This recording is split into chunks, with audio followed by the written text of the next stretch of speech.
Hello lovely people, welcome back to my channel. I hope you are all well.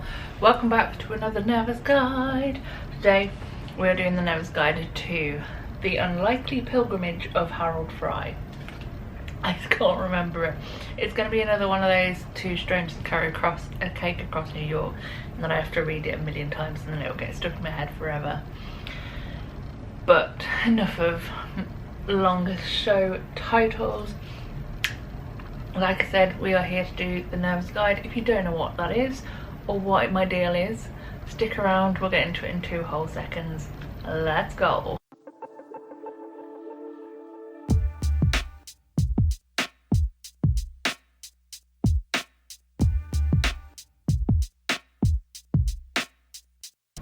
Let's get into the actual video and explain my deal. If you've never been here before, get ready for it. If you have been here before, apologies. We have to say it every single time. 3, 2, 1, let's go. For every show that I see, I like to do 2 separate videos, time and willing permitted. The first one of those is this one. This is the Nervous Guide. This is everything you need to know about a show before you go in, be that information about the theatre itself, view from my seat, content and sensory warnings, any information or a show and tell of merchandise, and just anything generally that could be helpful to know before you go into the show, to make the experience a little bit more easier if you are maybe nervous or anxious to see something, whether it be because of the content, because you don't know what's going to happen. Makes that this video. This second video is the review. Review is always put in inverted commas because at the end of the day I am no way professional. I just like to go and see theatre, and sometimes, like this weekend, I'm going alone and I therefore don't have the soundboard, the people to discuss things, or in the case of this show, someone to give me a hug. But more on that in the review. So what I do is I film my thoughts and everything that I would discuss as leaving the theatre and put it on the internet, kind of like you are that friend. So there we go, not bad on the pace there. Let's get into this video, starting with the theatre and its view. So this show is at the Theatre Royal Haymarket, a theatre I haven't been in a while. I was trying to work out what my last thing that I saw there was, and I still haven't worked it out yet. It's a lovely little theatre, right off Leicester, no, in between Leicester Square and Piccadilly Circus, opposite the, is it His Majesty's again? Because it's King Charles. Was Her Majesty's for a bit, but I'm assuming it's gone back. Who knows? Home to Phantom of the Opera. It's a lovely little theatre, like I said, and I was sat in the stalls. In fact, I was sat in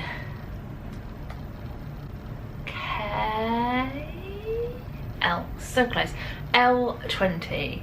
I got it on a rush, so that meant I paid £30 British for it, which made me very happy because I then went on to the Today Ticks page for today to see what kind of price the rest of row L was, and I think it was 90 odd quid, which is a lot.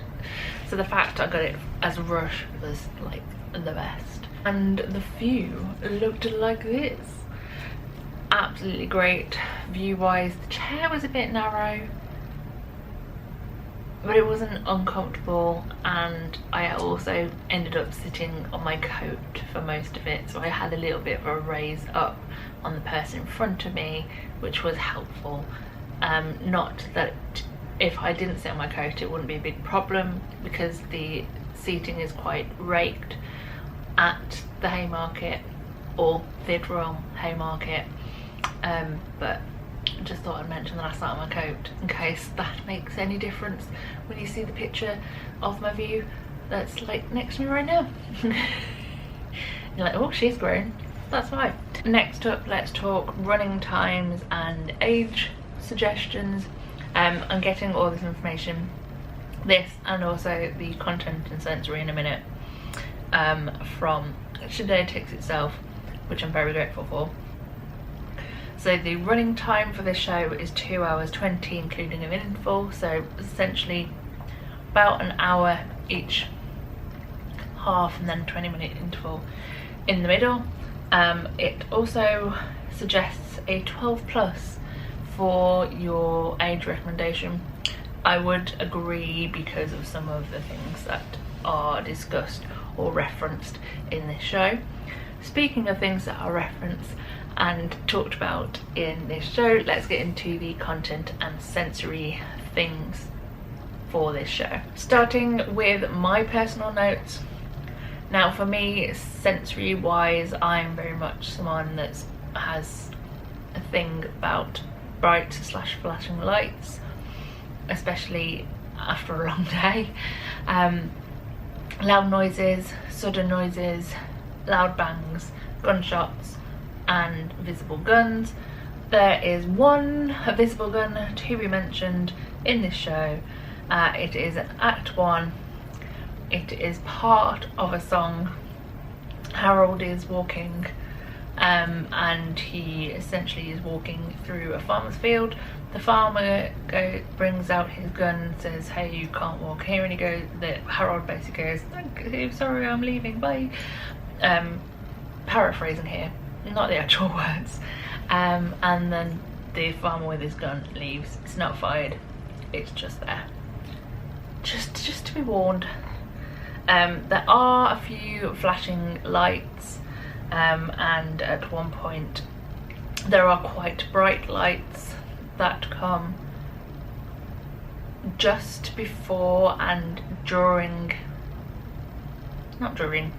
just before a blackout in Act 2. In Act 1, basically it is inferred that a lorry is coming towards Harold. The lights go bright, they then get cut off, and Harold is then magically somewhere else because he was saved by a quick break. In relation to Todaytix warnings, they have put contains strong language, references to suicide, hospice care and terminal illness, drug and alcohol abuse, and may contain flashing lights. So as mentioned, the things that happen during the show and the references and discussions that happen surrounding those topics are quite heavy, and something to be aware of. I sat in the interval kind of flicking through the reviews that get put on Todaytix, mostly from Show Score, and the second one literally puts, can be a surprising, intense, bumpy ride if you're going through grief or recent trauma. Is definitely a hard hitting show that will get you in the gut. As I said to my friend on text as I walked home, or walked back to the hotel through Leicester Square, thinking, oh my gosh, there's probably like mascara lines down my face, I hope nobody sees me. I mean, it's Leicester Square, so I'm sure they've seen worse, but it happens. That's the beauty of live theatre, I think. If it can make you cry, it's done its job. Anyway, that is content and sensory basically done. Final thing is my show and tell for merchandise. The merchandise for this show is varied. I'm seeing if they have a picture of it in the programme. They do. So obviously I have the programme, and I also bought a little pin. It basically says The Unlikely Pilgrimage of Harold Fry, and it looks like that. The programme looks like this. The two of these together cost £14. Other things that are available are as follows. So the great thing about this show is that they decided to do a single pin and a pin set. If you're a pin set fan, they have one of those. If you are like me and only really want the one pin, they also have that. There is also a travel mug, a backpack, a hoodie, 2 t-shirts, a hat, and basically the concept album by Passenger for this show, which is all available in the foyer area if you so wish. But that is basically everything, I think. All things have been discussed. All topics I mentioned at the start of this video have been sorted, I think. So I think it's time for me to go to bed at the ripe old time of 11:05. So yes, I'm going to bid you farewell, say thank you very much for watching. Hopefully when I see you next I won't have tear stained skin. I have been trying to keep back from the camera in case it's visible, but yeah, these things happen and I will inevitably cry. So that is that. Bid you farewell.